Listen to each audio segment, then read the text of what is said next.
Well, take me back, and again, I'm going to ask you some of the similar questions. So if you can't answer them or don't want to, we'll have Tim answer them. But take me back when this first started. I know he's 29. He was 29 now, but when did all this start? Do you know? The actual heroin use, I'm not exactly sure. I don't think it had really been that long, but he was addicted to pills as a teenager. And it just kind of, I think, went from there, because now everybody, their kids are saying, well, the ones that have been on pills, now heroin's cheaper than the pills. And it's an easy transition. And then I think it's even more addicting than the pills, even though the pills are addicting. And I don't think he'd really been on it, the heroin, for a real long time. Do you know what happened? Do you know what, take me now to, when did he die? What was his date, the date?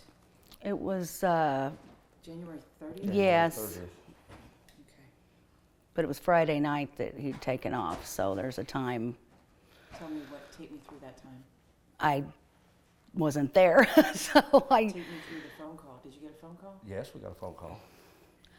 Yeah, we did, from his girlfriend, and she said, I just want to let you know that they took off in my sister's van and they are heading to Danville to get heroin. And I said, okay, and called him, and I said, your dad's going to take you in the morning to buy your car, and don't be making the wrong decisions tonight, because, we got the word.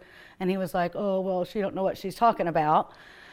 And I knew better. And I said, just look at yourself in the mirror and make sure you're not doing the wrong things, because, you've been doing good, and we want you here in the morning. I want you here in the morning so you guys can make plans to go get this car. And he said, okay, I'll be there in the morning.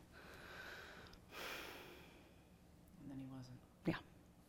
And then what were you told? How did you find out? The next morning, the place where he was at, the mother had called and said that they were taking him to the hospital and he was unresponsive.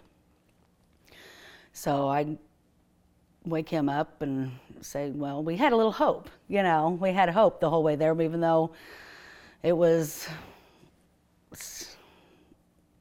he started to make a pot of coffee, and I was like, we don't have time to make coffee, we have to go now. And actually they told us to have a seat in the waiting room, and I was telling him, I don't want to sit in the waiting room. I want to know what's going on. I want to go back there. I'm just going to go back there.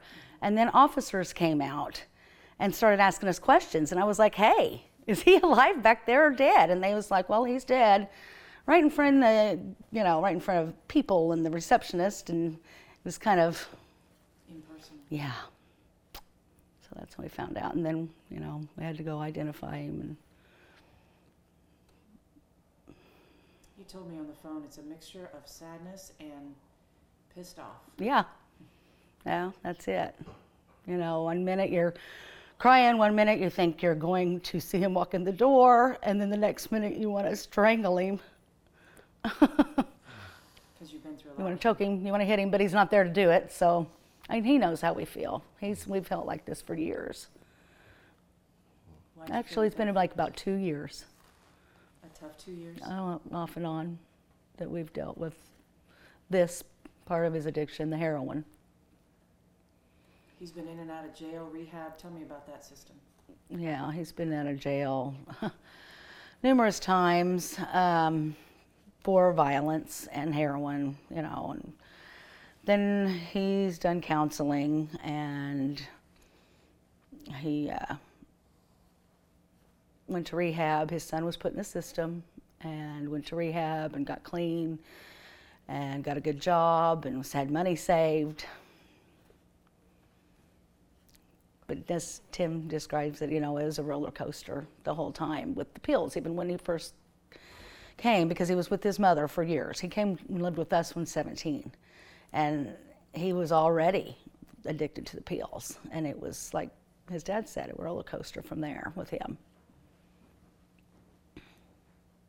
But he was a good kid at heart. Oh, yeah. Everybody loved him. I mean, he cared about everybody. He very empathetic. Like, I wrote that, and he'd be there for anybody over his own, no matter what he was going through. He'd help anybody at any time. Everybody always said how caring and, you know, how much of a good guy he was, unless he was messed up. And then he was totally different. How was he when he was messed up? Oh, back when he was doing the pills, he could catch, you know, I mean, lie, steal, you know, not a lot. It wasn't major, and he never really stole from us, but just little things that, and the way he talked to you and just was meaner. Yeah. Totally changed his personality. Yeah. Oh, yeah. And then when he was clean, he was totally different. Why did you guys want to talk to me today? Because you didn't hesitate. No, because one thing I wanted to do, even when we seen you putting up the investigation, ongoing investigation, I was like, well, maybe it'll come out that what it was, and then maybe people learn from it.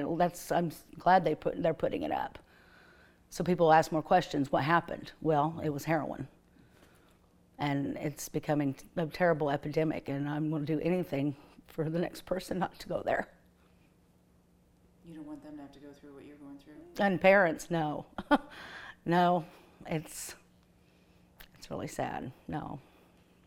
Well, and you think little town Montezuma, Hillsdale, Rockville would be immune to that kind of stuff. You know, we're just a little rural town. No, there is no immunity. It's everywhere, and it's just spreading. I wrote this to Tyler so I can keep and look back on. And it says, Tyler, just thinking about writing this, my heart feels as if it's being squeezed. Real physical pain. I have to say, no matter how much we love and miss you, there are times when we get so angry. Angry that we lost the fight. Angry that you gave in again so soon. But also, it's mixed with pride. Pride that you tried for so long. We actually had hope for a while. When you would come down the stairs to get ready for work and I would greet you with that smile, you would ask, what are you smiling at? In that voice that I hope never to forget. Just you, I'd say, I'm proud of you. The best you have looked since your younger teen years. But it didn't last long enough. With disappointing news, it was hard to stay strong. You had a 3-day weekend and thought, well, just a little. And that's all it took. Now you're gone, you will be truly missed. Your dad says, one less child to hear call me dad. Your sisters say, the day we said goodbye, we should have been getting dressed up for his wedding, not your funeral. Your brother and brothers want to say, dang it, Tyler, which would probably be the other word. We love you, man. You was always asking if we was okay, if we needed anything. Huge-hearted, empathetic young man. No matter what you was going through, you was there for all of us at any time. Such a loss. You was the one brave one to hang the Christmas lights on our tall house. I was actually looking forward to buying more this year for you to deck it out. You would mow your sister's yard when you could, just to help her out.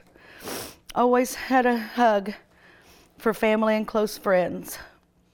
We're going to make small pillows from your clothes for when we need a hug from you, because now that's as close as it gets. We promise to let your son know one day how much you loved him dearly. The disappointment of not getting to see him for so long, you choose to give in and use the drug, heroin, to mask the pain. From all your family and friends, we love you and you're forever in our hearts until we meet again. And I want to send a message to everyone. If you are even thinking about trying this heroin or struggling with it, this is a game of Russian roulette. You never know if the next pull of the trigger is going to hold that bullet and ultimately end your life.